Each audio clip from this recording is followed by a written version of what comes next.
Welcome in, everybody. I think we're good. So welcome on in. Oops, looks like I got distracted here and I didn't actually pull up the book. So let's see. Now my settings are all weird. Let's see. Let's just do this.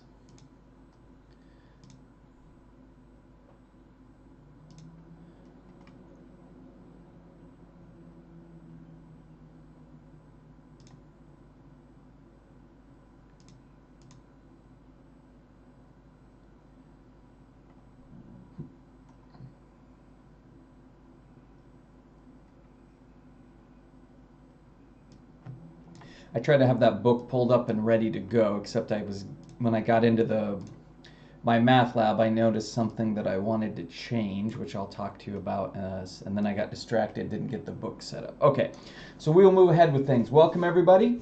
Looks like we got people showing up everywhere. Okay, that's great. So, a couple of things that I wanted to mention about the next week or so. So there's a few things. Okay, so one is that I have posted the practice test solutions. So if you go to the modules, basically, oh, this isn't sized very good, is it? Not very positioned very well. Let's see, about like that. Move it up. Maybe there.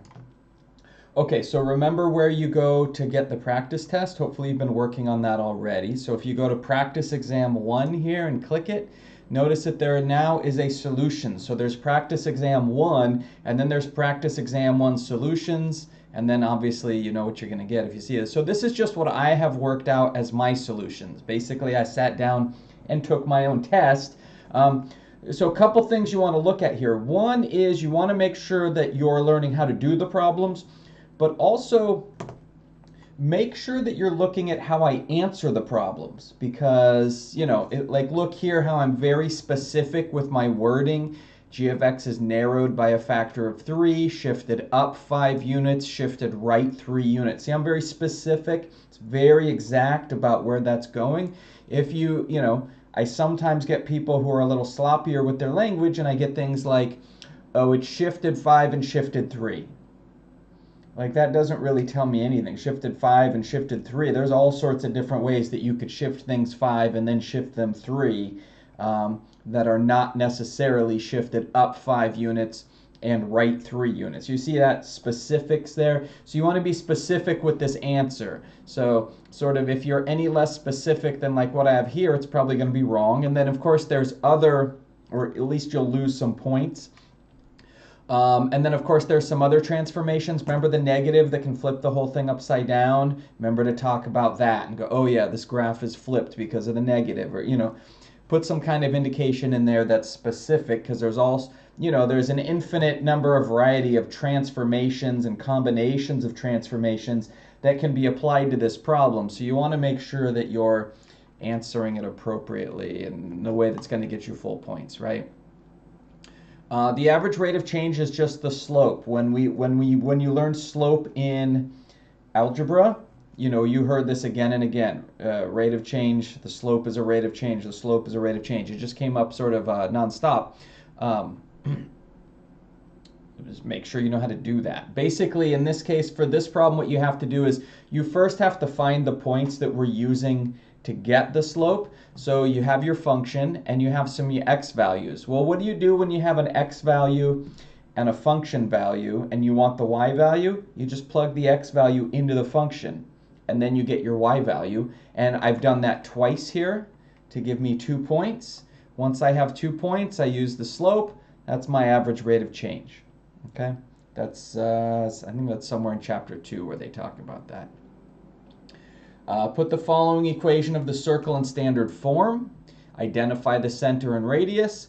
Graph the equation below. Now, as you can see, I didn't get a perfect circle here, but it should be pretty obvious. You know, try to do a decent job drawing your circle. If it's too far off, I'm going to have to make, you know, I'll have to take some points off. But if it looks like, you know, like I did here where, you know, I kind of have the right center and radius, but it looks a little bit like a potato.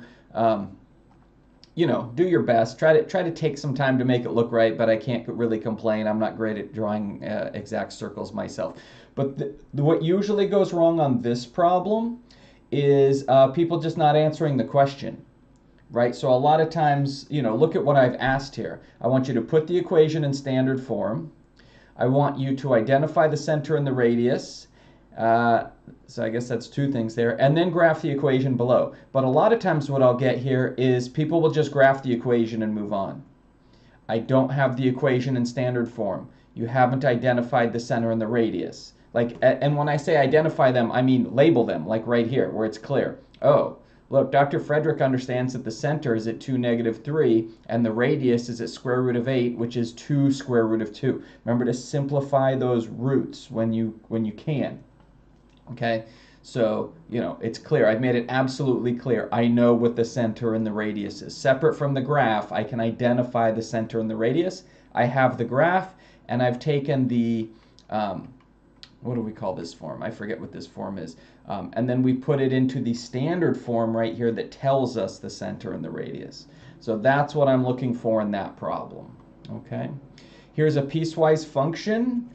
And I think I was sent about 7 or 8 problems we're going to go over today.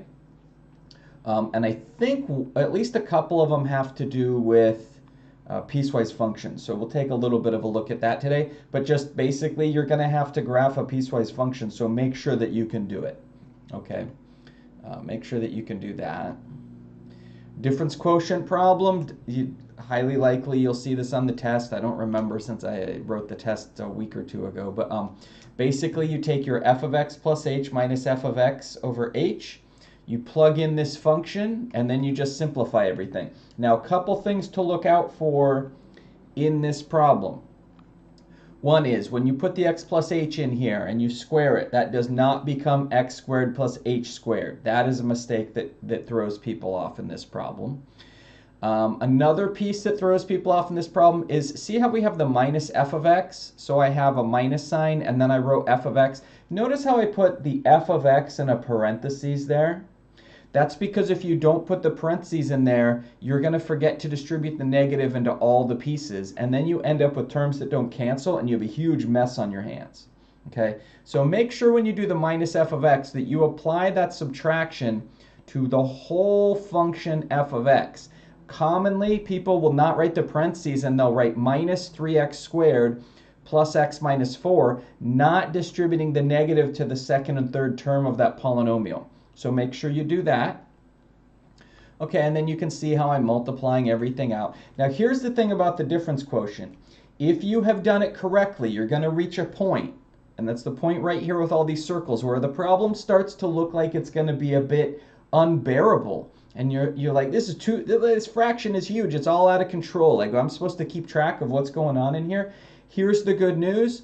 Right at that stage, a whole bunch of stuff should cancel for you if you did it right. So if you look at these circles, you'll actually see the things in them are the things that are canceling in that step. For instance, I have a plus x and a minus x. I have a minus 4 and a plus 4. I have a negative 3x squared and a positive 3x squared.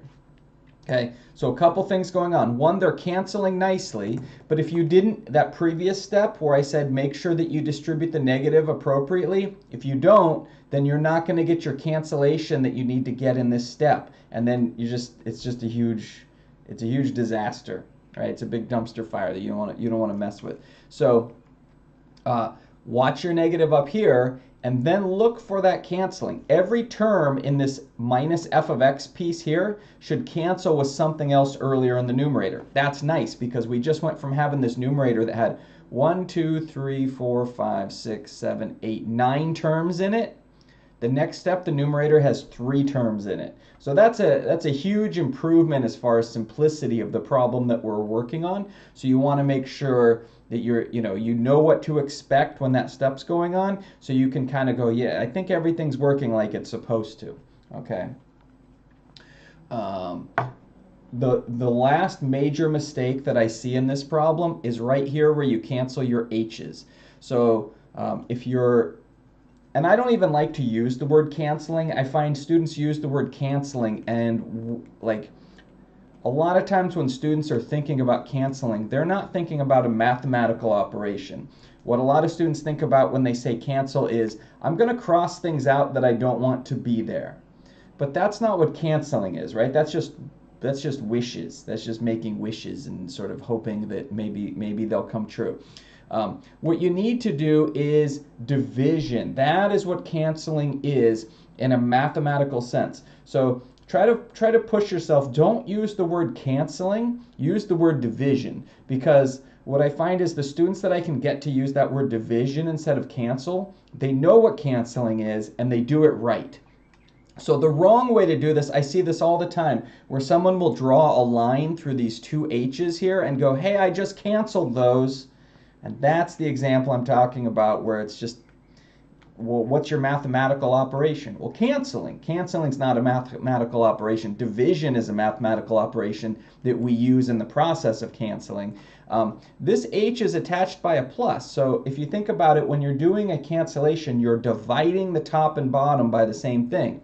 Well, how is drawing a line through these two H's dividing the top and bottom by the same thing? What you have to do is divide the entire numerator by H and divide the entire denominator by H.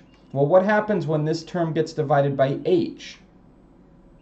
It's 1. H divided by H is 1. Very commonly, what I'll see is there'll be no plus 1 in this problem because people did the wrong kind of canceling, the wishful thinking canceling, where they said, oh, I'm going to cross that H out because I see two H's, and anytime I put a line through two H's, then that's canceling, right? No, you have to divide that out, and sure, then we can cross some H's out along the way.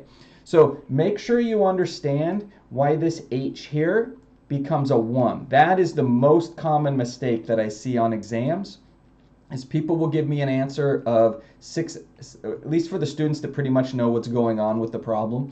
They'll write 6x plus 3h instead of 6x plus 3h plus 1. And it all comes down to lousy canceling, you know, from like beginning algebra, maybe even pre-algebra, where you're learning about that canceling. So make sure you do that canceling step correctly. Okay, if you hit all those points I just mentioned, you should be fine. Okay, even, odd, or neither. It's pretty straightforward. Just look at the symmetries that have to do with those even and odd functions, and then see if they occur inside of your function, right? So, okay, you're going to have a composition of functions to do. So basically just understand how to stick one function inside of another function, right? So I can ask you f of g of x. I can ask you g of f of x. We can do it in, you know, there's different ways I can set this problem up. Just make sure that you know how to plug one into the other. And basically it just means whatever the expression is for one term, you're going to plug it into the other one. And then, yeah, you're going to have a bunch of algebra to do to simplify it. Make sure you do simplify it, but that's really all you're doing for that one, right? Inverses. You will have to find an inverse of a function. Make sure you can do that. It's those 4 steps. 3 of them are really like kind of just labeling issues, and then the one is solving for y. And that third step is the one that can be a little bit difficult. So this problem that I gave you on the test happens to be its own inverse. So remember, inverses have a symmetry with the line y equals x. Sorry, that's not what I meant to say. Well, it was just kind of maybe a lazy way to say it.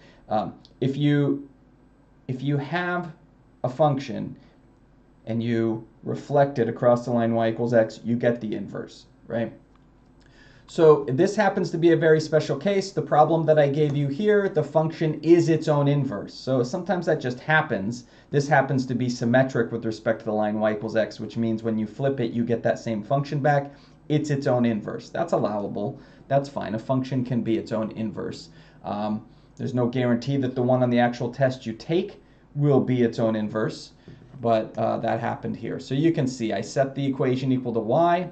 I changed my x's and y's with each other. Oh, I hope I wasn't blocking this when I was describing stuff. Then you solve for y. That's the part that takes a little bit of work. Once you get y solved for, you just put it in F inverse notation, and you're good to go. Okay?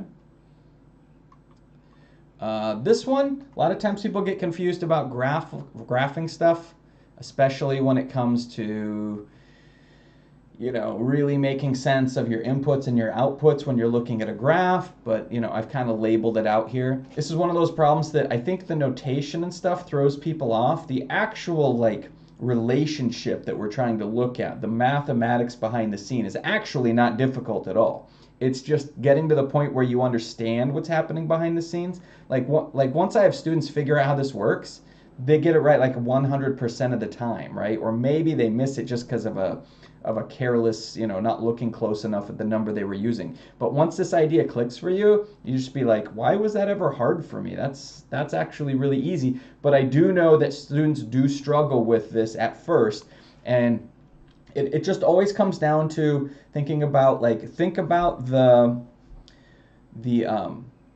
machine pictures that I've showed you in the book, where we think of a function as inputs and outputs. If you're looking at the picture and you remember your x's are your inputs and your y's are your output, and you just think of it as tracing those values through your composition of functions, then it's not too bad, right? You just kind of got to work through it. You will have a polynomial division problem. I've worked this one out for you. This is the case where, notice that our original polynomial is missing an x squared term. If you try to do the polynomial long division and you don't leave a spot for the x squared term, your work's going to get all messed up, because see how we end up with x squared terms? Well, if you haven't left a space here, there'll be nowhere for those x squared terms to go, and they're going to end up in the x column. But the whole organization of long division is that each column is supposed to just have one type of term in it. Once you get more than one type of term in the same column, these division problems get very, it's hard to keep track of what's going on. So that's why you can see when I did this, I inserted a plus 0x squared term, because that doesn't really change our polynomial. But notice it now gives me the column for x squared terms, which we do need. Aside from that, you need to know how to take your final remainder and write it in the problem. If you can do those two things, where you recognize what to do with a missing term and you know how to write the remainder, you're good to go. Okay. Also notice this is one of those examples where synthetic division isn't going to work. I mean, you could spend a few minutes like changing this, like rearranging some terms, and then you could force synthetic division on it. But if you did that, you'd end up with fractions, and it's going to be worse than just doing the long division. So that's why I kind of mentioned this before. I'm not a huge fan of synthetic division. I think it actually hurts students sometimes because it's kind of a lazy method, and also it only works some of the time. So I'm not one saying like you should always do it the hard way. Like if you're really comfortable with synthetic division and you know when to use it, it's fine. Go ahead and use it. But the problem that I see is some students, they learn synthetic division and they don't get around to learning the long division, and then when it gets to a problem like this, you're done, right? Good luck. It's going to be a mess if you try to do it with synthetic division. So I would recommend you learn the long division. The long division will work for you every single time. And that's nice when you go, oh, I have this problem to do. I could spend a little bit of time figuring out if my synthetic division is going to work, or I could just do it with long division and I know it's going to work, right? I'd rather do that. This is oftentimes the most missed problem on the test. And part of the issue here with number 11 is that these problems aren't always solved exactly the same way every time, right? And in fact, even if I give some of you the same problem, you'll probably as a class find 3 or 4 different ways to move through that one problem. So it's not like I can give you polynomials and say, here's how you solve every 5th degree polynomial. Like it doesn't work that way. But there is a basic like path, right? Like a basic path through this problem, and so I've kind of outlined that for you. But you know, if I give you a problem that has multiplicities in it, well, if you understand multiplicities, you could work your way through the problem a little bit more efficient than the person sitting next to you, or I guess you're not sitting next to each other because you're not in class, but You get what I'm saying? Someone else in the classroom, right? Or in the class. So I've just put here the way that I worked through for this particular problem, but you definitely want to work a few of these because sometimes, like in this one, you get complex solutions. Sometimes you don't. Sometimes you get irrational solutions. Sometimes you get all sorts of stuff. Oh, by the way, I posted a video about how to do this last week. So there's also a video in Canvas if you want to see, I'm pretty sure it's a different example worked out. But basically what you do here, first step, this is kind of the overall. Again, there's little variations you can do to this method I'm about to give you when the problem is a little bit different, especially if different multiplicities are showing up. But here's kind of the idea. First thing you do, apply the rational root theorem. So the rational root theorem is on page 398 in our textbooks, and it is very helpful because we need to find the rational roots to get this problem started. Well, there could be there's only going to be 4 solutions to this equation, but as far as the possibilities for what those solutions are, it's infinite because we don't know. There's all sorts of numbers that could be solutions. What the rational root theorem does is it narrows it down to a group of solutions and says, hey, we've narrowed it down, like in this case, I've narrowed it down to 8 solutions. So instead of the entire continuity of the x-axis all being possible solutions, we say, I've got it down to 8. That's what the rational root theorem does for us, and it's pretty straightforward. So remember, you take the factors of your constant term. The factors of 8 are 1, 2, 4, and 8. And then you take the factors of your lead coefficient. Well, in this case, it's easy for us. The factors are plus or minus 1. So you make this fraction here. Well, in this case, since we're dividing by plus or minus 1, then the 8 options are plus or minus 1, plus or minus 2, plus or minus 4, plus or minus 8. Now what you do is you look at the graph. So let's jump over to Desmos and let's look at it. What was this thing? X to the 4th minus x cubed plus 2x squared minus x cubed plus 2x squared minus 4x minus 8 minus 4x minus 8. So step 1, let's just double check I got that right, because that is not right. Let's see.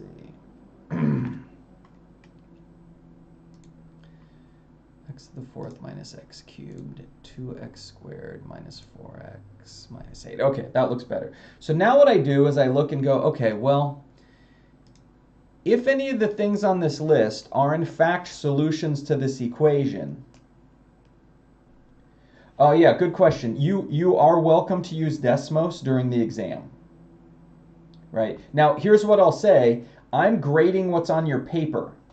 So if you have done something on Desmos and then it just magically appears on the paper and I can't figure out what happened, then like for the circle part, right? If all you have is the graph of the circle and none of the other work with it, then that's that line at the beginning of the test that talks about showing your work and unsupported answers. So yeah, you can view the graph during the exam, but also make sure that you're like writing out so I can follow your thinking. I can follow your thought process. And you might say something like, oh, now I looked in Desmos and I saw these x-intercepts or something like that. Like that's okay. Okay, so we have our list of things for the rational root theorem. So plus or minus 1, plus or minus 2, plus or minus 4, plus or minus 8. Okay, now I come over here and I go, oh, look, I've got some intercepts. Let's see. It looks like we got stuff at 2 and negative 1. Okay, that's good because guess what? Those are on our list.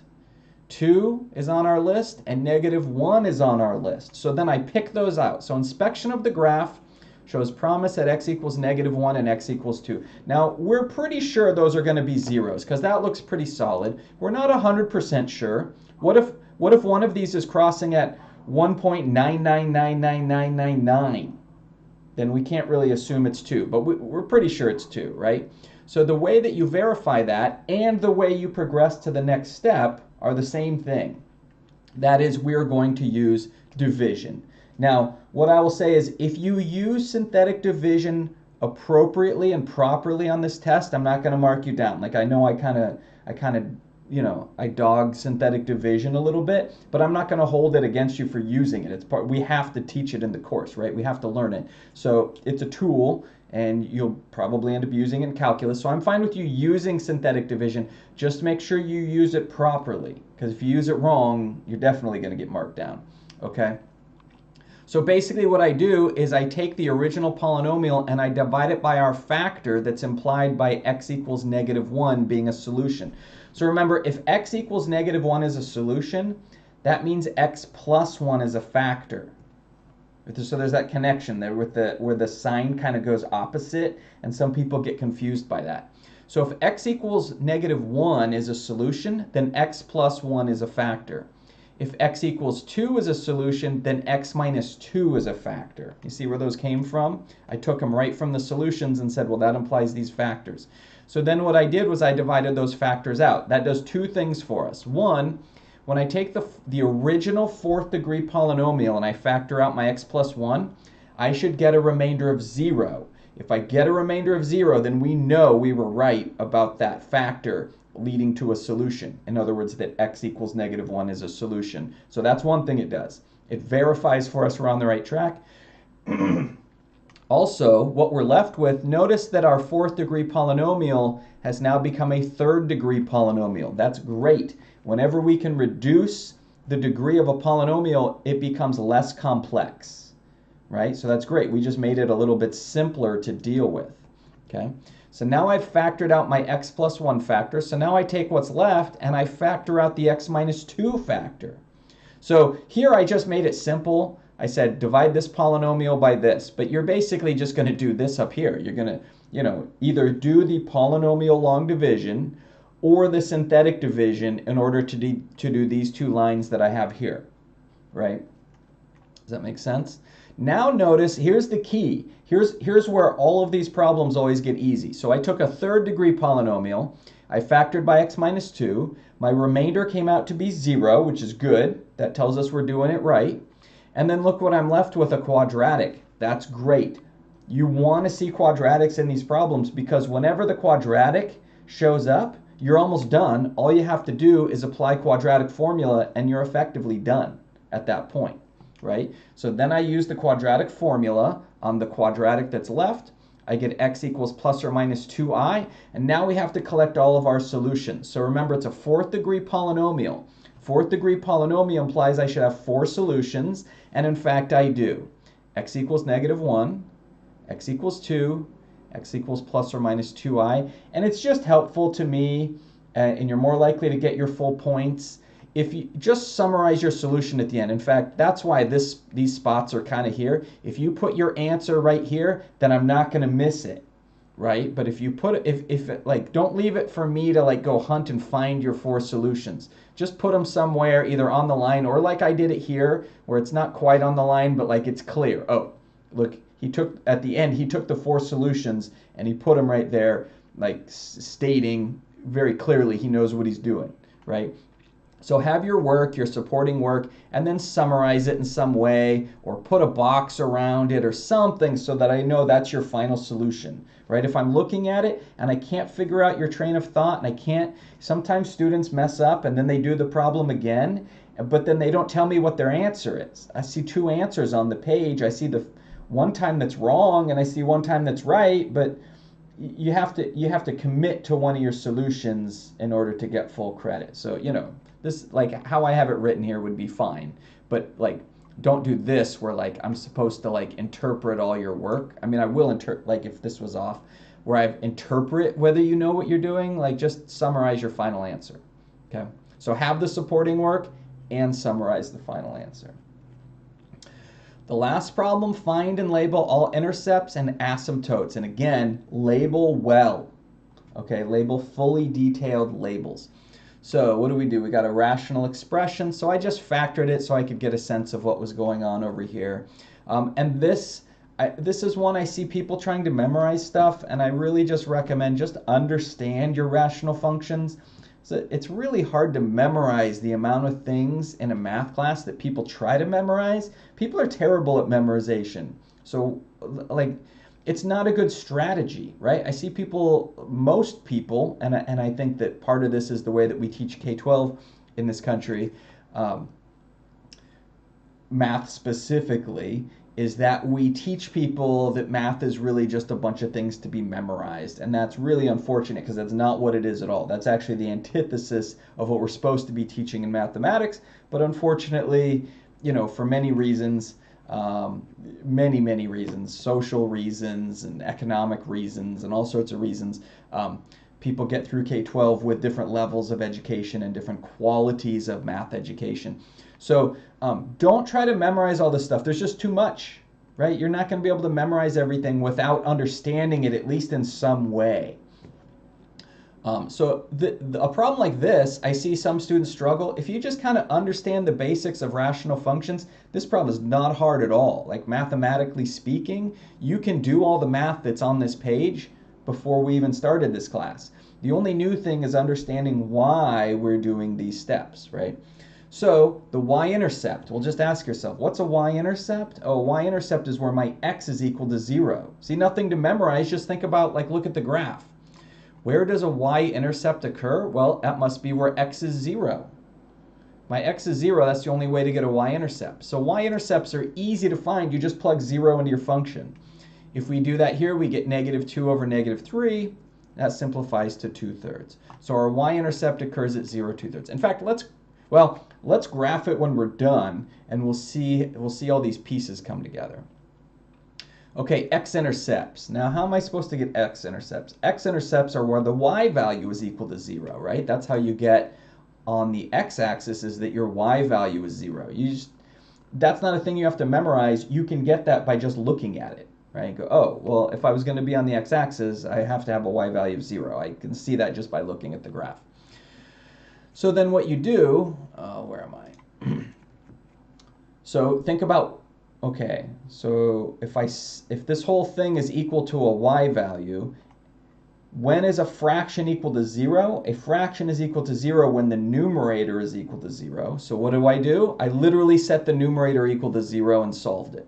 So solving a quadratic, you knew how to do that before day 1 of this class. It's just that understanding, oh, that's how I get my x-intercepts. I set the numerator equal to 0 and solve from there. Okay. Vertical asymptotes, how do I get those? Oh, let's see. We talked about it before. Vertical asymptotes are this really weird behavior that happens right around where your denominator gets really, really small, near 0. So how do I get the equations for my vertical asymptotes? Now you literally set the denominator equal to 0. So numerator equal to 0 gives you your x-intercepts. Denominator equal to 0 gives you your vertical asymptotes. You just make a note for yourself that, like, gives those directions, and then every time you do one of these problems, just read it and it'll start to make sense to you, right? Hopefully. So then we get our equations. Vertical asymptote should be expressed as a line. They are vertical lines, so they should be x equals a number. Yeah, they should be x equals something. So see how I've written it as x equals 1/2, x equals -3? Those are literally the equations of the vertical asymptotes. Remember, a y equals line is horizontal, an x equals line is vertical. So make sure you give all your asymptotes in the form of a line. This is another place where if students say, oh, my vertical asymptotes are 1/2 and -3. No, they're x equals 1/2 and x equals -3. If you just say my vertical asymptote is 1/2, you haven't even given the right type of object, right? You haven't even given a line, and a vertical asymptote is supposed to be a line. The horizontal asymptote is the trickiest one of this whole piece, and again, it comes down to, I see people trying to memorize the 3 cases. If you just understand them, you don't have to memorize and try to remember things correctly, which here's the other thing. Memorization is terrible anyways, but also the worst thing you can do for your brain to memorize, like recall a memory, is be under stress. Well, what are most people during a test? They're under stress. When they take a math test, they have anxiety and they're worried and they're nervous. That you're not going to remember things well. So don't memorize them, understand them. There's the 3 cases. We have you can check last week's work. The videos in Canvas, remember how this works? There's 3 cases. In this case, the degree of the numerator is equal to the degree of the denominator. Oh, that's wrong, isn't it? Darn it.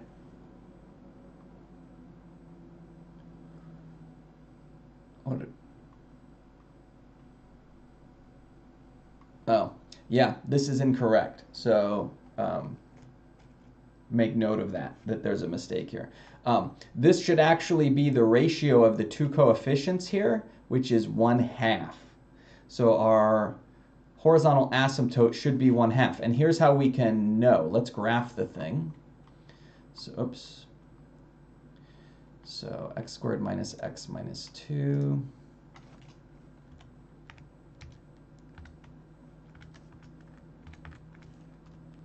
over 2x squared plus 5x minus 3. 2x squared plus 5x minus 3. Did I get that right?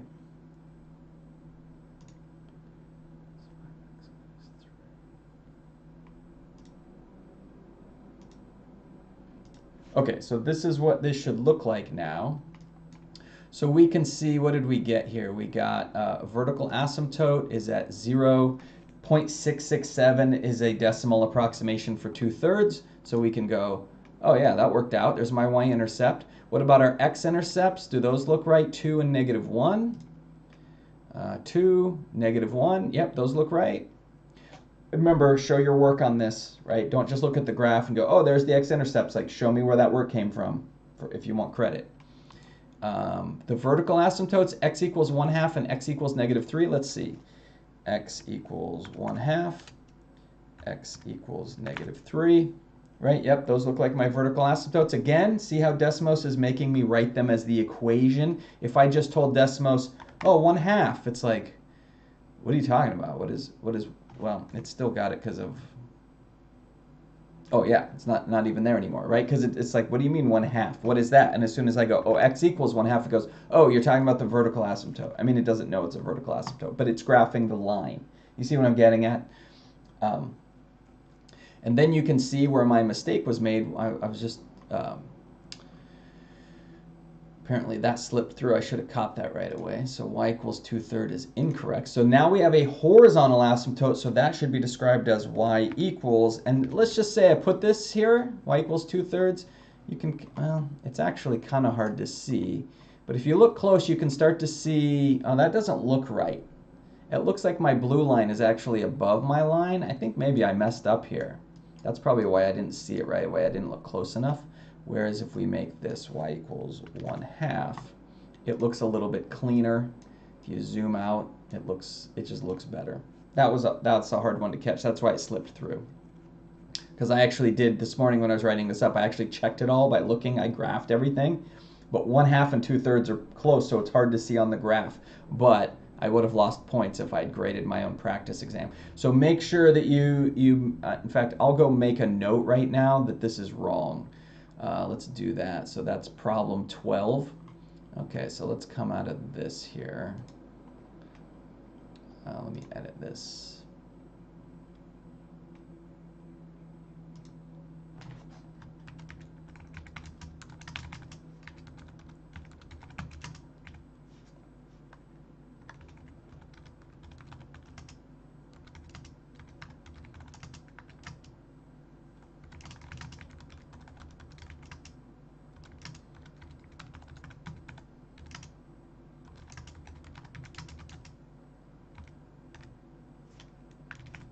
So x equals 1/2, right, is what it should be. Is that right? Okay, so I put a note here just so you'll see it, right, because that was what it was.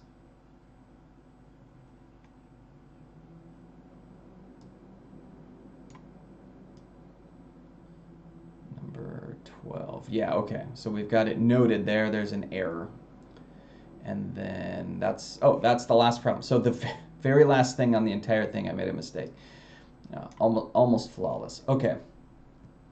So we just spent some time talking about the practice test. Hopefully that helped. I hope you've already been working on the practice test. The reality is, if people show you what's on a practice test when you haven't looked at it yet, it doesn't really help. Right? What has to happen is you've worked on it, so you go, man, I wonder how to do this one part. I can't figure it out. And then someone shows you and you go, oh, I get it now. Right? It's very different if someone just shows you something out of the blue. It's like hard to kind of place it. So that's your practice test. So that is available to you. Work on the practice test, help each other out, get together in groups, get in a voice channel on Discord, whatever you need to do to help each other out. Okay. Any other questions on just that specifically? I have other things to talk about, but I'm not seeing any questions. Okay, feel free to ask if they come up. Okay, also about the test. So, the testing center, because many of you are trying to make your appointments, the testing center emailed me and said, just so you know, we're only open Monday and Tuesday in July. And I was like, oh, because the website says, you know, obviously nice with coworkers and stuff, but I was like, well, the website says 4 days a week, so that's what we planned on. So here's what I'm going to say. There is and then they went through and they updated it. So this morning it had, like, when we looked last week, and it had the old hours. So all of us, me and all of you, were confused about the hours. Because of my email, they updated this morning. So now we have the proper hours for the month of July, right? I think they cut the hours in the summer because there's hardly any students on campus, but also it makes sense then they would update this, which they've now done. So what that means is there's less days for you to take the test. Now, I realize that for some of you this is a problem because you wanted to take the test on Wednesday or Thursday, but now that's not a possibility for you. So what I have done, you can also take the test on campus Monday or Tuesday of next week. I think the way I had it set, you could take it Monday of next week. Wait. Yeah, that's right. Monday of next week, because otherwise the test is Thursday, right? So Monday of next week you can take the test on campus. Tuesday of next week you can take the test on campus, but that's the cutoff. If you don't get the test taken by then you will only be taking the retake. Does that make sense? If you don't get it done in time, you don't get the 2 shots at the test, you just get the 1. So plan accordingly. Don't wait till the last minute to make your appointment. And since they're only there Monday and Tuesday, I'd make your appointment today because no one's going to be there Wednesday or Thursday. Does that make sense? So you kind of got to get a hold of them like today to make your appointment. And then be prepared for next week. As they say here, photo valid ID is required to test. Here's the email. Here's all that. Just go to the Ventura College webpage, and in their little search box up in the top right, it's got the little magnifying glass. You just put in Testing Center. It'll take you right here. If you call, they're probably not going to answer. If you email, they'll probably get a hold of you. But again, don't wait because no one's there the rest of the week. And you're not going to get your appointment. Okay? Does that make sense? Sorry for the inconvenience. I was misled as well that they were open 4 days a week in July when they are not. So that's where we're at with that, okay? Yeah. Okay, so we got that. Let me see. Let me check off where I'm at here. We did this. We did this. Oh, I adjusted some homework due dates. That's what distracted me when I was trying to pull the book up, is I went through and I reset the dates for Chapter 3. Now, here's what I'll say. You still want to probably be moving forward to the new material as soon as you can, but it occurred to me that especially now that I've extended the test date, students are going to want to look at their homework, probably still working on homework for Chapter 3 and that kind of stuff. So I extended the date for Chapter 3 homework, so you can still work on that. You can still get full credit. You probably want to be working on it so that you can get ready for the test, right? So your Chapter 3 homework has been extended. Just be aware, after this exam, things are going to move very quickly in this class because we will only have 3 weeks left. We will have still a bunch of chapters to get through, and then we have tests at the end. So it's everything in this class. We're sprinting the whole way through, basically. It's a 6-week class. We're sprinting to the end from the beginning, basically. So be prepared for that. If there's any questions, raise a hand, throw it in chat, whatever you need to do. I want to make sure everyone understands this. So remember, otherwise, there will not be a YouTube stream on Thursday. I'll be out of town. I will not be at my desk, which is all set up for remote learning. It will just be the Zoom meeting. And then remember, we'll be testing that day. Make sure you're familiar with the options for that you want. There's 3 options for testing. Make sure you choose the one you're comfortable with, because remember, if you choose, there's one of those 3 choices that is not eligible for a retake. Okay, so make sure you do that. Make sure you think about right now how you want to do it, especially if you're going to take the test on campus. You got to get that email out today. Okay? All right. So we talked about that. Yeah, adjusted the chapter 3 homework due dates. That's done.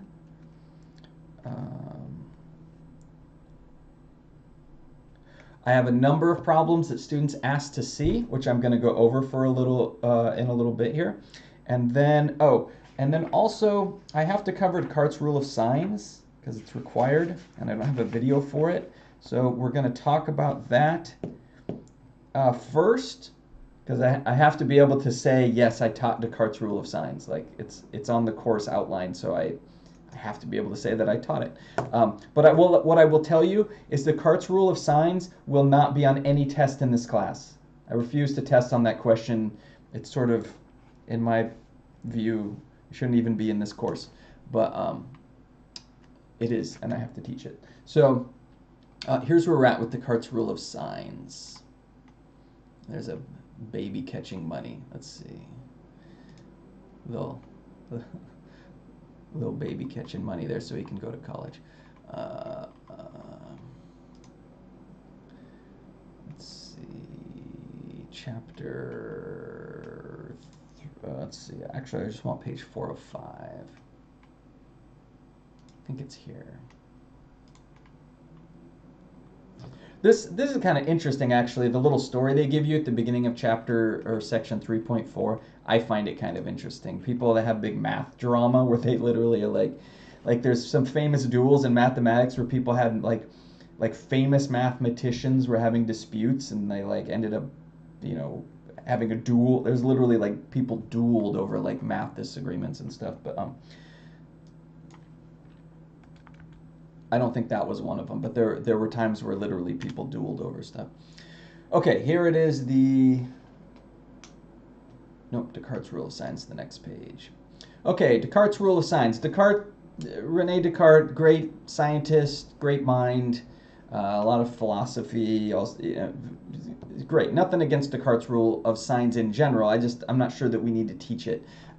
Descartes' rule of signs is another one of these, I don't want to call them, let's not call them tricks, let's call them techniques that we use for gaining information about the problem that we're looking at. Let's make this a little bigger.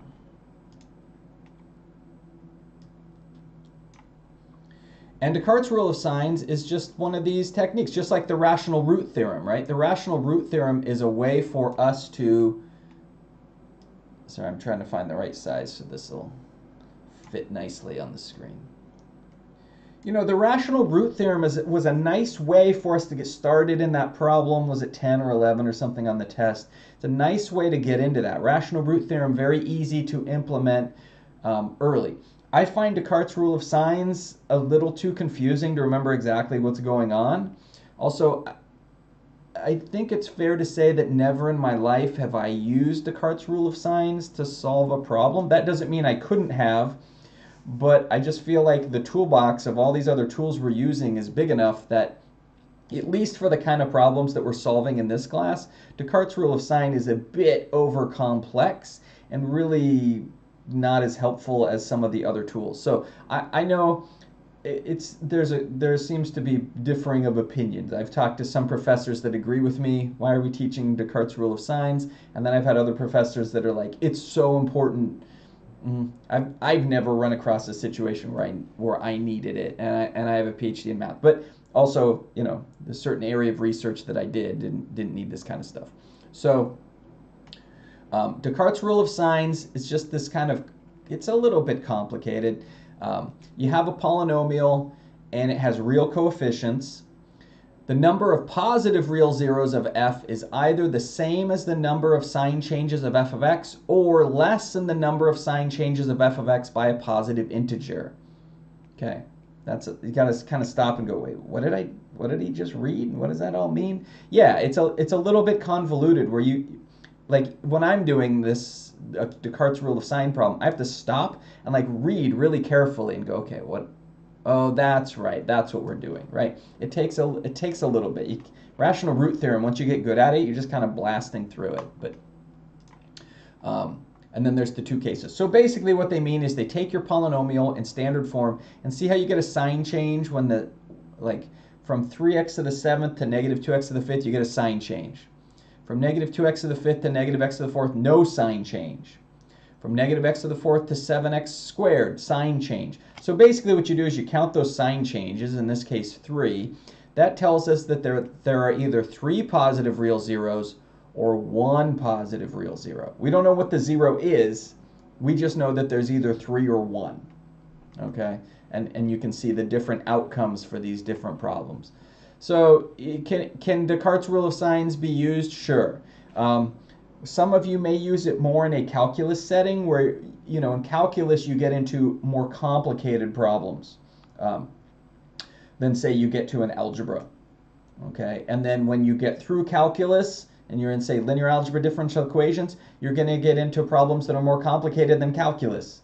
And then once you get past linear algebra and differential equations, and you're either in your engineering or your math or your science, then you're going to get into even more complicated questions than you dealt with in your, you know, in differential equations and stuff. So they build. So I'm not saying that it's you should never use Descartes' rule of signs.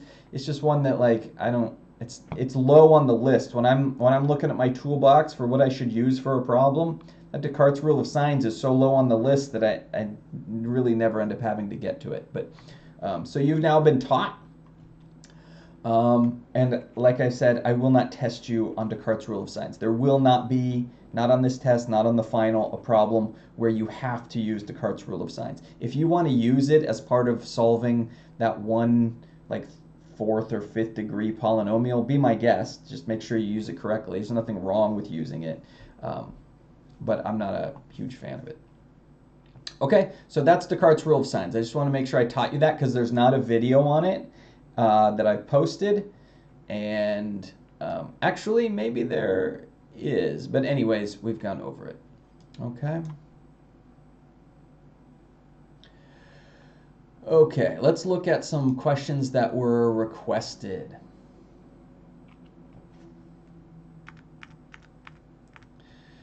Okay, the domain of the piecewise function. So you will, as we saw, you will have to deal with piecewise functions. So it's really important that you know how, you need to know how piecewise functions work. They're going to come up in calculus.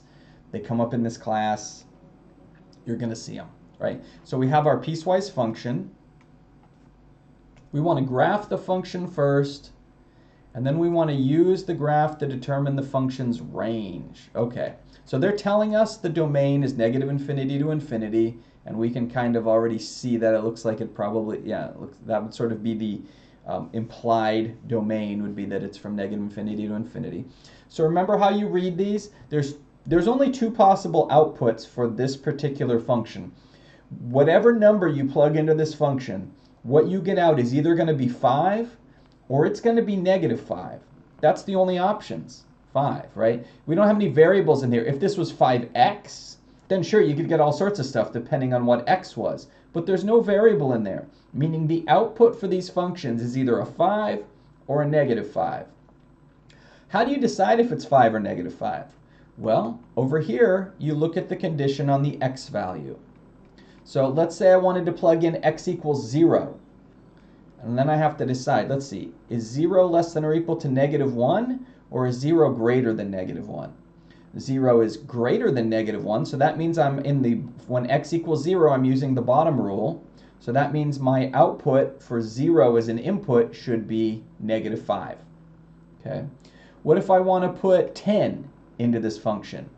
Well, which one of these, oh, let's say I want to put a negative 10. Which one of these describes negative 10? Well, is negative 10 less than or equal to negative 1? Or is negative 10 greater than negative 1? It's the top one. So that tells me that when I input 10 into the function, my output is 5. That's the game you're going to play here. Is you look at your x value, you determine which rule to use, you come up with the output, and then you can plot a point. And you can just start putting together what the graph should be. So it looks like it's this one where we've got our negative, oops, it's kind of off there. We see we've got these -5 values starting at just at -1, and then before that we were at +5. How do I know if the top dot should be filled or the bottom dot should be filled? Well, the filled dot means you're including that point, and the hollow dot means everything past this point or everything up to that point. Well, if we look here, when x is equal to -1, we're supposed to use the top rule, +5. So that means at -1 we get a +5, so we're including the 5 up here. We're not including the 1 down here because here it's strictly x greater than -1. So that's why we determine the top one gets the solid. So that's why it makes sense D is the answer here. Okay, then let's take a look here. Select the correct choice below. If necessary, fill in the box. So what do they want? Oh, use the graph to determine the function's range. Oh, okay. I think I see what's going on here. So, right. Okay. So notice what we've been talking about in this problem. There's only two possible outputs for the y values, right? Remember, the y value is the range. That's what they're asking us. What are the y values that you can get? So written this way, this implies that it's an interval. This would be all numbers from 5 to -5. Also, we don't like to write our intervals where they get smaller.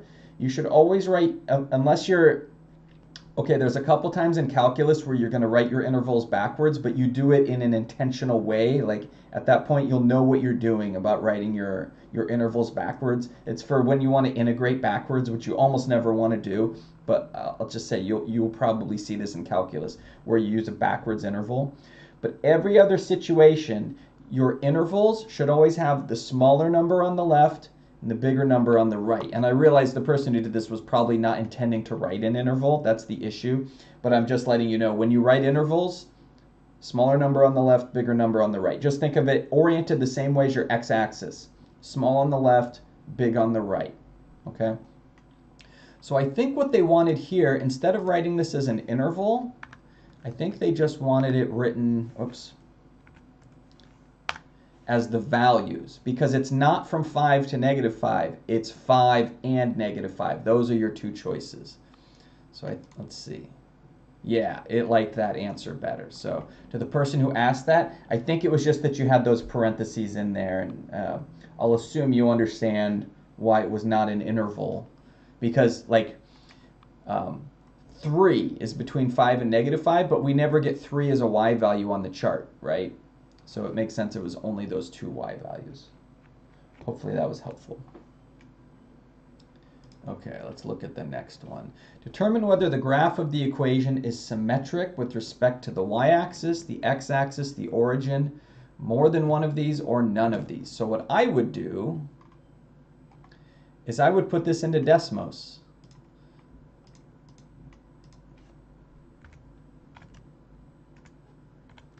Desmos is, oops, wow, that's wild.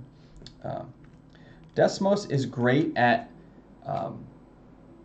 graphing things that are otherwise very difficult to graph. Like in this case, we have something that is not a function, and yet Desmos can graph it very easily for us. Oh, that's not what I wanted, is it? Didn't save that. X squared y squared plus 5xy equals 4.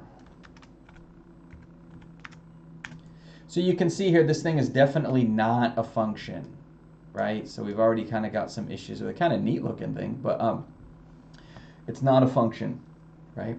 So what were we asked? What do they want us to do? Determine whether the graph of the equation is symmetric. Okay, so we have to figure out the symmetries. X-axis, y-axis, origin, none of these or more than one of these. Okay, so basically find all the symmetries, x, y, origin. Okay, let's take a look. So if I flip this across the x-axis, like this part, when we flip it across the x-axis, is not going to line up on this part. They're different shapes. Okay, so they do not have symmetry with respect to the x-axis. Now what if I folded this paper along the y-axis? Now this piece is not going to is not going to line up on this piece. So not symmetric with respect to the y-axis. Those are the easier ones to see. Just imagine that you printed the page like onto a piece of paper, and you could fold that piece of paper. Could you, like, what are the ways you could fold these so that the graph would line up on top of itself? Not on the x-axis or y-axis. Now this one's a little trickier because you can't do it with a piece of paper, at least not in three-dimensional space. And anyways, they want to know about the origin. So this is where if you reflect something through the origin at the same distance, do you get a point? Do you get basically the same point again, but like, you know, on the opposite edge? And the answer is here, yes. If we shoot across the origin, yeah, we get basically the same distance away. What about here? Yeah, it looks like it's symmetric with respect to the origin, but not symmetric with respect to the other pieces. So if we go respect to the origin, yeah, there we go. Just takes a little bit of practice. Okay. All right, let's see what we have here. Use the vertex and intercepts to sketch the graph of the quadratic function. Give the equation of the parabola's axis of symmetry. Use the graph to determine the function's domain and range. Okay, let's take a look. Type an ordered pair. Use a comma, yeah, oh, round to the nearest hundredth. Okay, so we'll make sure we're rounding to the nearest hundredth. Okay, so we have 8x squared. Let me write this down. 8x squared plus 16x minus 1. Okay, what do we want to do? Use the vertex and the intercepts to sketch the graph. Now, I've mentioned this before.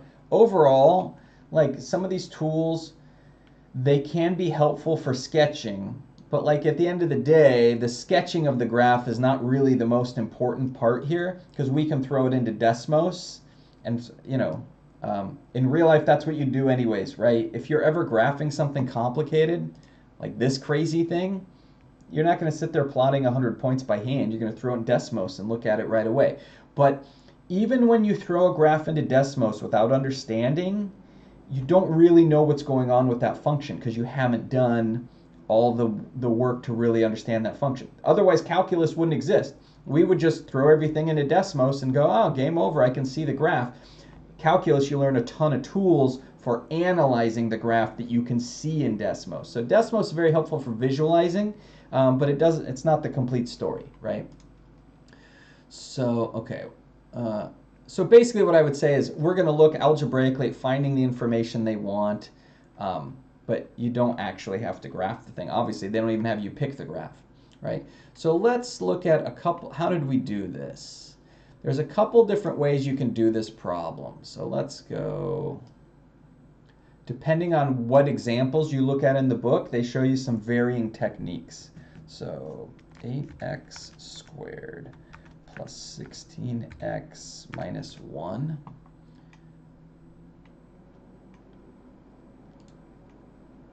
Okay, so we want to know the vertex for starters. Okay, how do I get the vertex? Well, if you look in this section of the book, there's two different ways to find the vertex for a quadratic, and it's convenient because there's one way to get the vertex if you're in vertex form. There's one way to get the vertex if we're in standard form, which is what we have here. So remember that becomes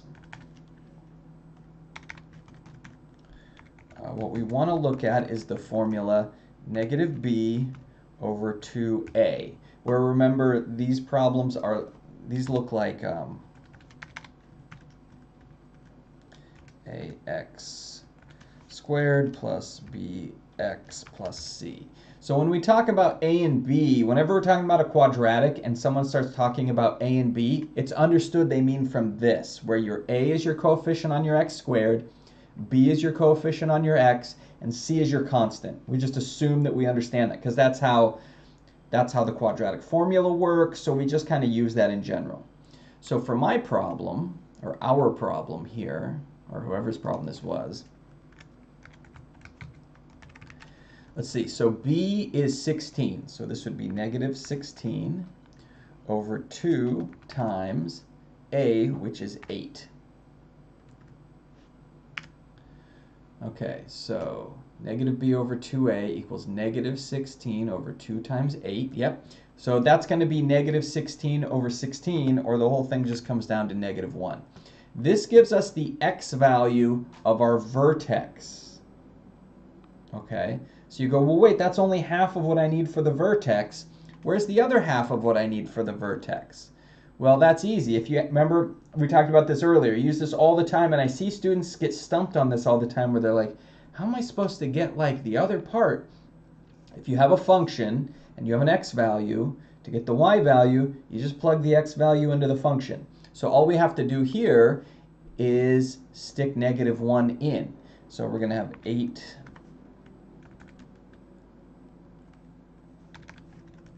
So we've got what? 8 times negative 1 squared. So 8 times negative 1 squared plus 16 times negative 1 minus 1. So see, all I'm doing is sticking negative 1 into the original formula. That'll give me the y value, and x value is negative 1. So this should be what? 8 minus 16 minus 1, so that's going to be, so that's, let's see, 8 minus 17 is going to be negative 9.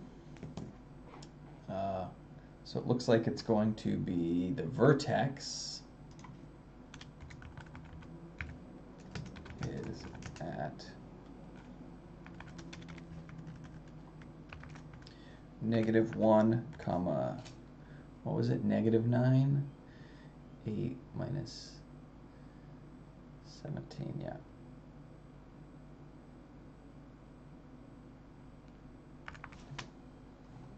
And then going back to the problem.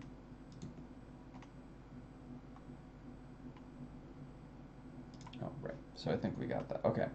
So we've got the vertex. So that's where the vertex occurs. So we got that part, right? Negative 1, negative 9. And it's always also helpful. We could throw this in here and take a look at it. Again, you shouldn't just be running to Desmos to do the work for you, because it takes away one of your valuable tools. One of the really valuable tools that people learn to do in mathematics that oftentimes will just make you look like you're really good at math and people don't really understand what you're doing, but you're like outperforming other people, is you find ways to you find alternate ways to check your work. It only takes a second or two, but it means that you always fix your mistakes before anyone else sees them, and then they just think you don't ever make mistakes. So if we look here, I've got my graph here. I'm not using my graph to just give me the answers for this problem, because if I did that, I wouldn't, what if I accidentally put it in this, you know, like this is the kind of stuff students do all the time. They put this in as +1 instead of -1, and then they get all the answers from the graph and plug it in and go, why isn't it working? Well, it's not working because your graph is wrong, but you're not catching it because, like what I'm doing, I'm finding the work algebraically, and then I'm checking it by looking at the graph. So I'm not having the, because otherwise if you just try to get the information from the graph, there's no check, and then when you make a mistake, you don't know, right? So if I make that back to -1, then I made the claim that the vertex is at -1, -9. Well, let's see. Yeah, the vertex looks like it's at -1, -9. So I'm using the graph not to give me the answer. I'm using it to prove to myself that I didn't make a mistake, right? It's very helpful. Okay, so what was the next thing we wanted? The x-intercepts. Okay, great. We need the x-intercepts. So let's maybe just take a look at what those are going to look like. Okay, so we got some kind of ugly values here. They're not crossing at like nice convenient spots, are they? Which oftentimes means there's some kind of fractional value or a square root or something like that that's kind of messing things up. So what we could do is just use quadratic formula here. And let's see, for the sake of time, I'm going to cheat a little. I assume everyone's comfortable with quadratic formula, hopefully. So I would then, the next thing I would do is use the quadratic formula on our parabola.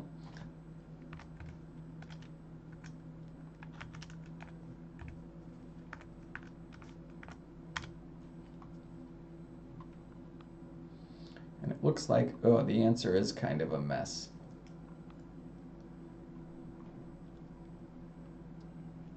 you end up with -1 plus or minus 3 over 2 square root of 2.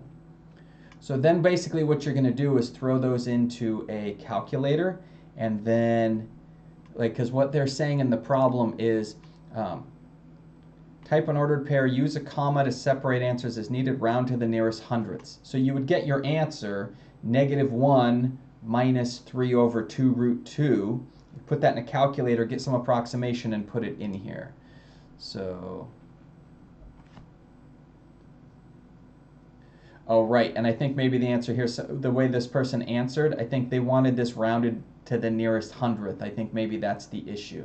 So make sure you're reading the blue stuff, because a lot of times they want the answer in a specific way, and you got to be able to give it to them in that way. And then the y-intercept's the easiest one. For the y-intercept, all we do is plug in x equals 0. Y-intercept should be -1, right? Type an ordered pair. That's how I like it. Most books don't make you type an ordered pair. I think this is actually mathematically the proper, I would argue the proper way to do it is to have it as an ordered pair. Check answer. Wait, what did I? F of 0. Oh, right, I have these backwards.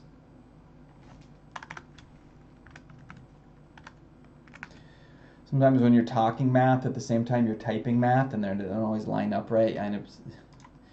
What I say will interfere with what I'm writing, or the other way around. So, oops, it went away. So anyways, that, oh no, here it is right here. Oh, and they do want us to graph it. They just didn't show us the thing from the beginning. So anyways, like here they say type an ordered pair, and then you know, oh, I better type that as an ordered pair. How did I get -1? Again, if you plug in 0 for x, the first two terms become 0, and you just get -1. So that's why I was able to do that without calculating anything. When you're plugging in zeros, most of your polynomial just disappears. Right? Another convenient thing about polynomials. Okay, which is the right one? Which is the quadratic? Well, okay, so here's a good example. We know this is an upright parabola, where it's like a bowl, right? You can have bowls or you can have mountains, right? It's sort of a way to think about it. We know from what we've learned in this chapter that this should be an upright bowl parabola, because the x squared term is positive. So this should be this kind of a parabola, not this kind of a parabola. So we're looking for something that looks like this. So already we can cross out A, we can cross out D. Those aren't good. Okay, so it's either B or C. Well, we already answered where the vertex was. Looks like it's going to be C. Yeah, there we go. Oh, and the equation for the axis of symmetry. Let's talk about that. The axis of symmetry is the vertical line that goes right through the vertex. So remember our vertex was at -1, -9. So where would be the vertical line that goes right through that point? Well, it would be x equals -1. So it's just take your x part of the vertex and turn it into a vertical line, and then you have it. So this should say, type the equation x equals -1, and we got it. Oh, there's more? This problem just keeps going and going, huh? Use the graph to identify the function's domain. The domain of any polynomial is -infinity to infinity, right? So we're looking at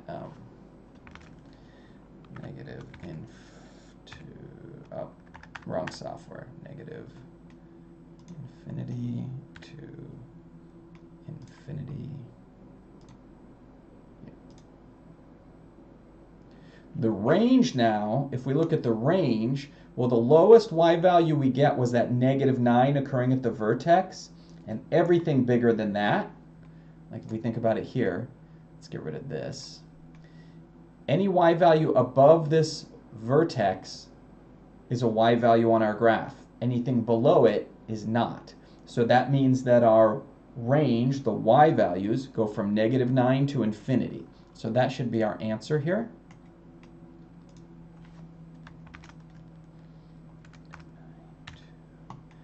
Infinity. Oh, wait, what did I do? The values of the upper and lower limits. Oh, I know what I did.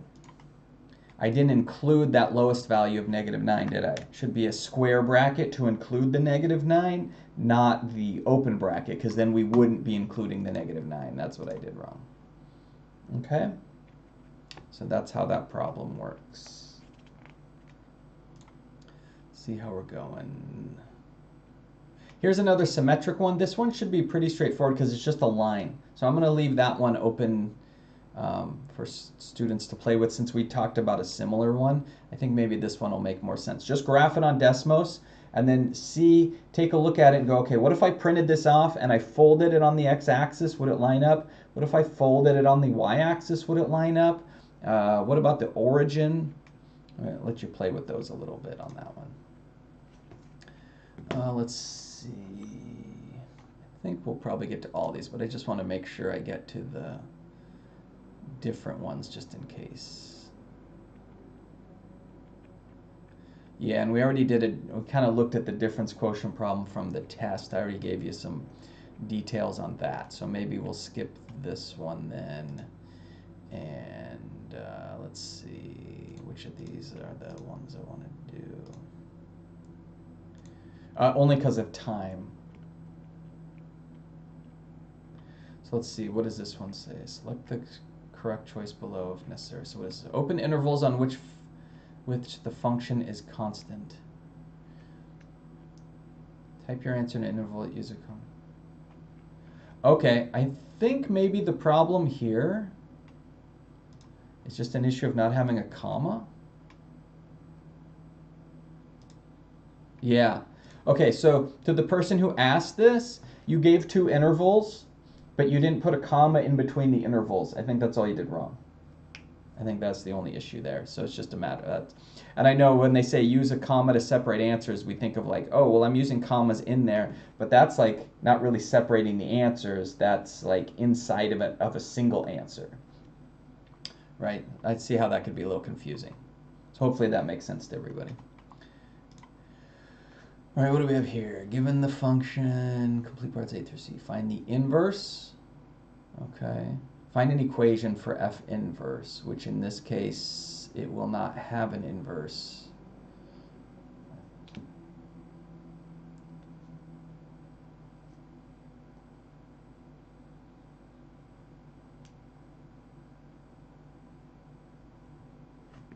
I have a poorly worded problem.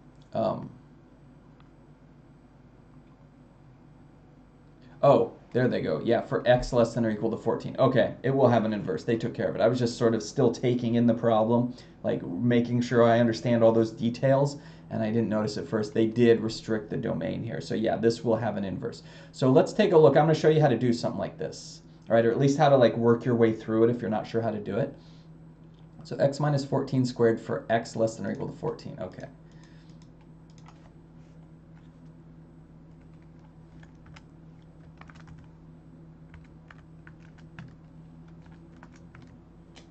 And remember on Desmos, if you ever want to restrict the domain, you use curly brackets. And we want what? X less than 14? Is that what we want? Is that what they said?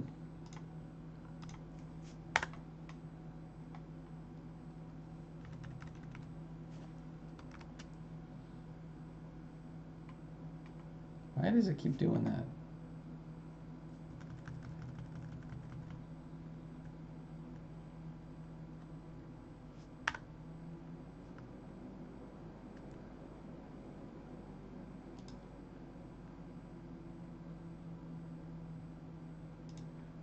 What?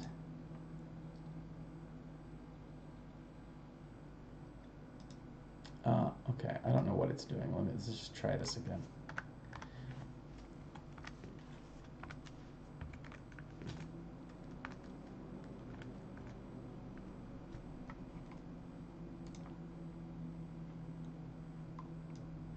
Okay, now we're gonna, and what do we want? We want it to be x less than or equal to 14. Okay, so now I'm gonna restrict the domain, x less than 14.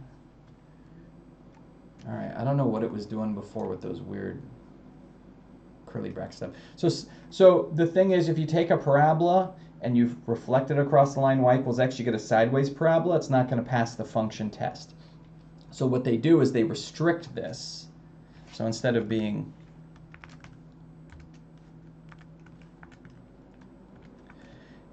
this parabola, they restrict it to this. Now when you reflect this line, the inverse will be a function. So that's really what they're getting at in this problem, is saying, let's take this function, but we're only going to restrict it to where x is less than or equal to 14, because as soon as we pass 14, we have problems in that we no longer have a function. Okay, so at least we have our function here, and we're happy with that. Okay, good. I've got my function. Now what? Find an equation for f inverse of x. Okay, so you're going to set y equals x minus 14 squared. You're going to flip the x and y. You're going to go through and you're going to solve for y. You're going to get all that stuff, and it looks like you get 14 minus square root of x is what you get when you do it. Okay? So this person did good here. Graph f and f inverse in the same coordinate system. Choose the graph below. Okay, so for part of this, we already know that A and C are not going to be graphs of inverse, because for inverses you should have a symmetry. And there's certainly not a nice symmetry here or here. So A and C we can cross out without even like thinking about it. A and C are gone. Okay, my answer is either B or D, and it just comes down to, it looks like this right here, this black line, well that's what our original function looks like. And if I reflected this across the line y equals x, what's the inverse going to look like?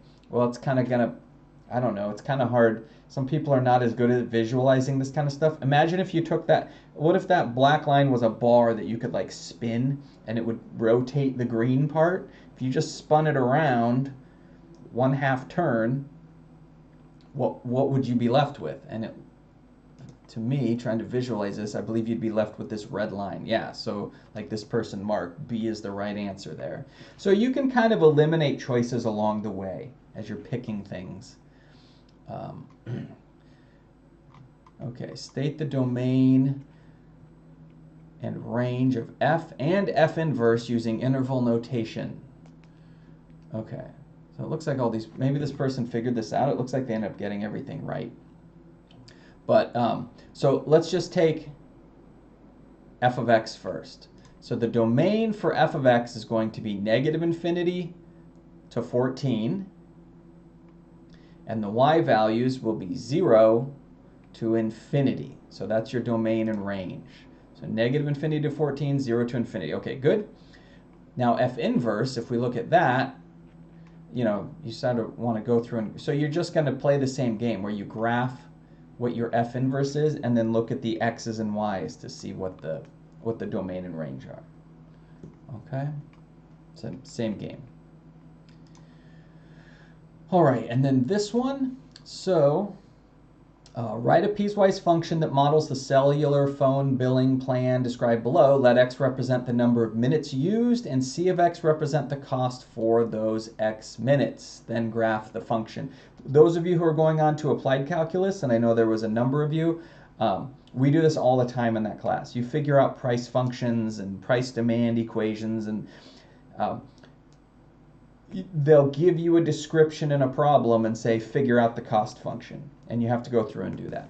So this is good. $35 per month buys 350 minutes. Additional time costs another quarter per minute. So we've got $35. If 0 is between x and 350, so if you use between 0 and 350 minutes, then all you pay is $35, right? So that's good. And you can kind of see this piecewise function making sense, why we have to write things like a piecewise function. Okay, so this top line looks good. $35 as long as 0 is between x and 350. Once x goes over 350, we have a new rule we have to follow. And that one you have to sort of think about. When it comes to a cost problem, and you know, some of you will be doing a lot of this thinking in the future, because like I say, you're going to do this in applied calculus, plus those of you going into calculus, you'll do somewhat of the same thing. What you want to recognize is that a cost function is composed of two pieces, right? This is not always, like, this is not intuitive, like you kind of have to learn this, but I find this is helpful to students, and we cover it in applied calculus. A cost function has two parts, a fixed cost and a variable cost. Okay? The fixed cost is everything that is unchanging. So like in your business, your rent, right? the landlord of your whatever you're leasing to run your business doesn't care how many units you sell. They just want their, you know, $2,500 a month for the whatever you're renting or whatever, right? So that's a fixed cost that doesn't change. Variable costs are the pieces that move depending on how many units you sell. So if you're making watches, then for each watch you sell, you have to buy watch parts, right? For each watch that is sold, maybe you paid someone some workers to put the watches together, right? So the more watches you've created, the more hours you're gonna have to pay people to work, the more parts you're gonna have to buy for the watches, all that kind of stuff. So anything that changes based on how many units you're selling, that should be an X. That should have an X in it, right? So if it costs you a total of $5 to produce the watch, maybe $3 in parts and $2 to pay your workers to put it together.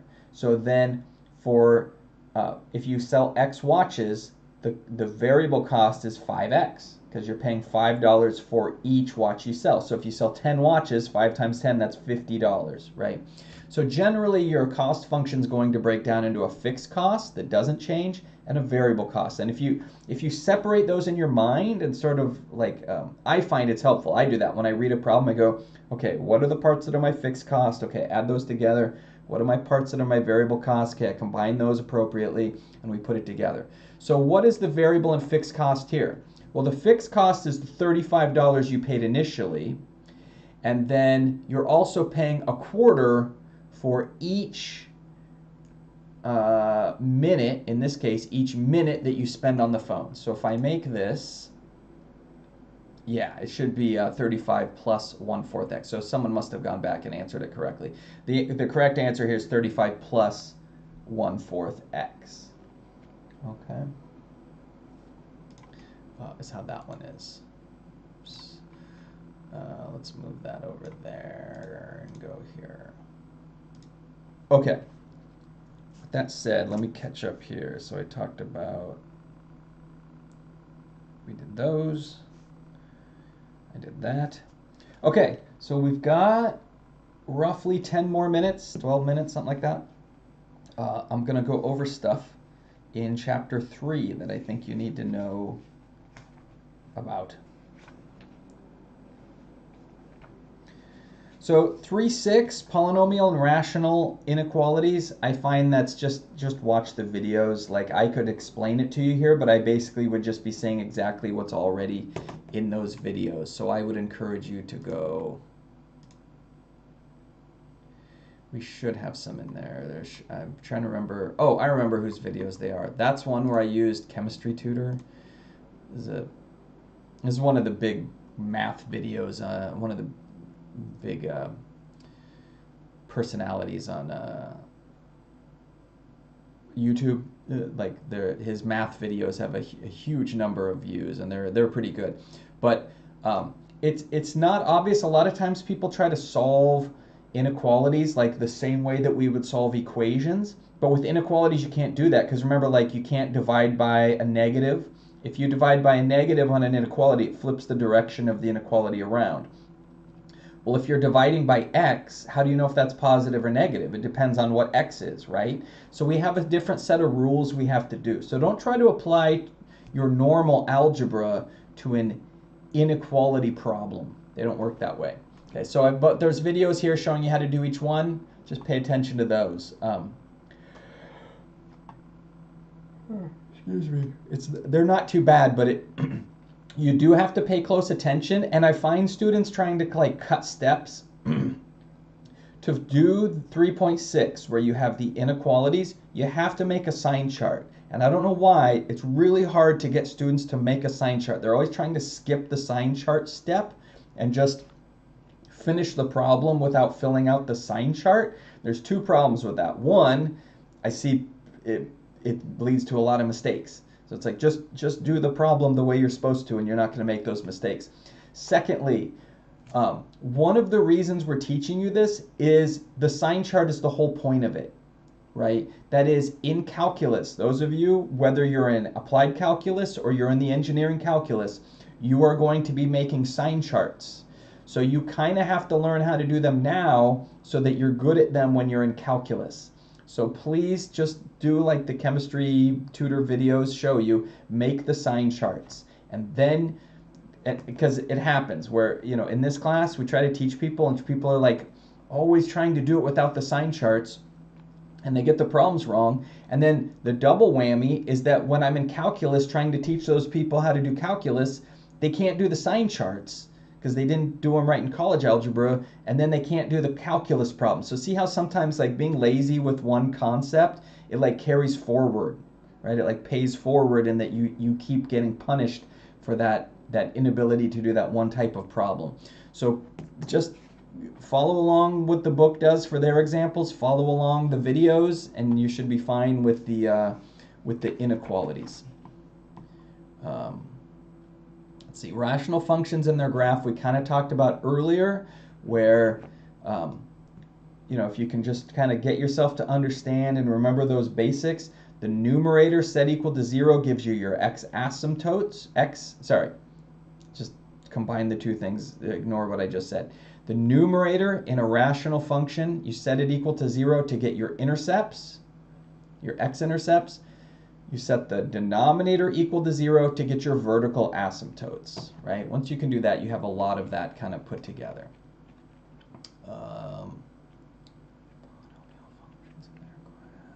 I think we kind of talked about that last time. Or I made a video. That's what this was. That's what I remembered. I added a video in here for properties. It's not the greatest picture there, but the properties of polynomial graphs. So I talk about it, and then here's another extra video just to kind of fill it in and fill in that knowledge, make it a little bit deeper with the chemistry tutor videos. So between these two, you should be able to understand what's going on. I talk about multiplicities, which again can be really helpful to understand what's going on. Let's see, what was this one again? Oh, right, we talked about that stuff already today. And then the zeros of polynomials. This is possibly one of the more complicated sections in the book. So let me take a look. I'm sure there's some stuff I want to say.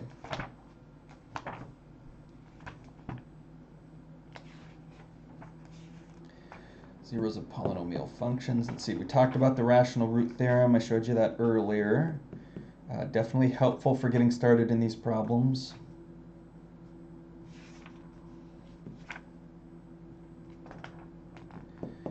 Properties of polynomial equations. So one of the consequences that we come up with in 3.4, I talked about this before, is that whatever the degree of your polynomial is, that's how many solutions you're going to get. If you're counting multiplicities, that's how many solutions you're going to get. So that's helpful because, you know, if you're expecting to get 3 solutions to an equation and then you end up finding 2, then you're like, a lot of times students will just move on. I'll give them a 3rd degree polynomial equation, say solve this, and they give me 2 answers, and it's like, but wait, you knew there should be 3. But if you don't make that prediction for yourself, then you don't know when your expectation comes out wrong. But if you go, okay, this is a 3rd degree polynomial, I should get 3 solutions, then at the end when you only have 2 solutions, you go, wait, something's not right. I should have had 3 solutions and I have 2. So something's not right, and then you can find that mistake rather than just going ahead. So that's a pretty important consequence, is that the degree of your polynomial is the number of solutions that you will have. And then that's the section that ends with Descartes' rule of signs. So I think we kind of actually got through everything. So remember, I extended the Chapter 3 homework for you. We just went over a ton of questions, which is great. I'm glad people are asking questions. That's good. I'm sure you weren't the only ones that were having those questions, so going over them in class is helpful because other people can get the information as well. Be aware about the exam. So remember, I posted the solutions to the practice test. If you're planning to take the test on campus, you need to make sure you try to get that appointment made today. Get them an email and don't wait till they're about to close. Like, get it to him now, because he's going to be sitting around for the rest of the day. Like, you know, He's probably going to want to respond to those emails. But if you wait till tomorrow, he probably won't get your emails till Monday, and you don't want that, right? So make sure you get that set up. Those of you who are going to take the test during class, make sure you know what you're going to do. Let's see. So we can get an extra day to do the homework that was due yesterday with no deduction, right?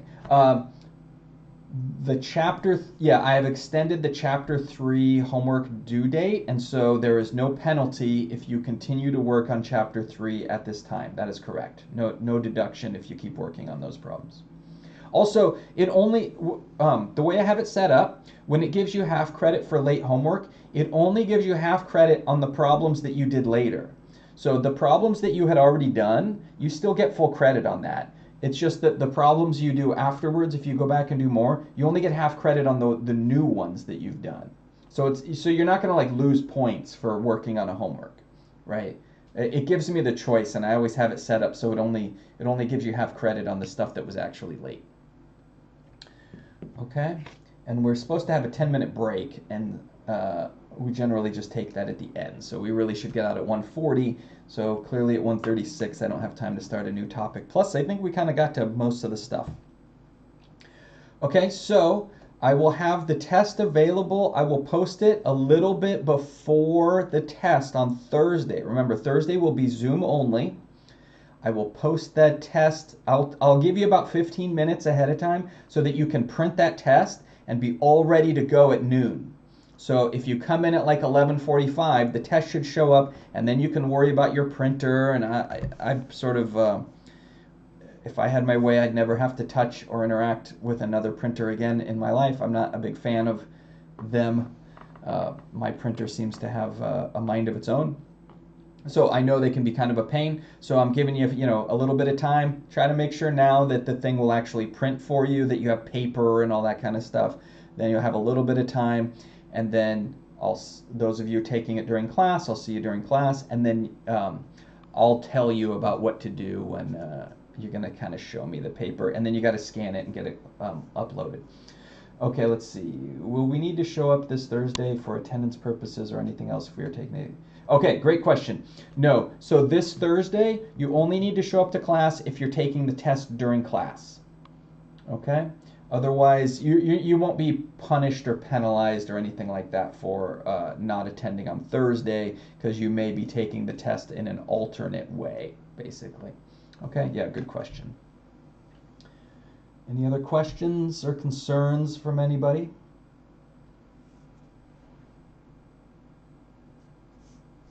No? Okay, well then, good work. I'm going to work to get, I guess it doesn't even matter now because it's on the other side of the test, but I'm going to work to get a few more of the,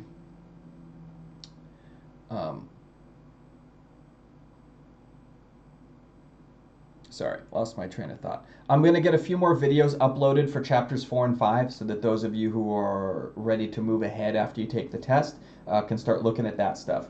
And I would recommend, like, I know it's nice when you take the test, like in real life, or not real life, but regular semester, you take the test, there's usually a pause for 4 or 5 days where you don't have much to do before we get into the new stuff.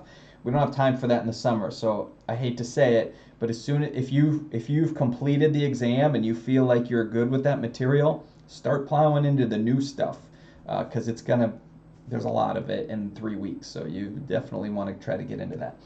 Are there calculators at the testing center we can use? No, there are not. There are not calculators, and I instructed the testing center that you can use a calculator as long as it is not a phone.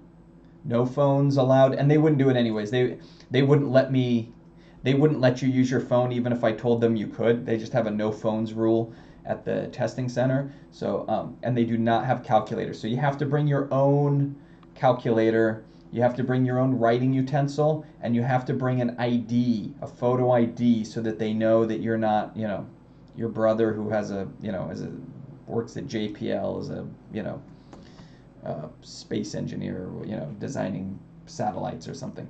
So just make sure you have all that. Okay, good work, everybody. So I'm going to close the YouTube stream, but as always, if you want to chat with me, please hop into Zoom and ask me whatever you need to. Okay, thanks everybody. We'll see you later. Hello. Hi. Hi, give me 1 second to close this down and then I'll be happy to help you out. Okay, sounds good.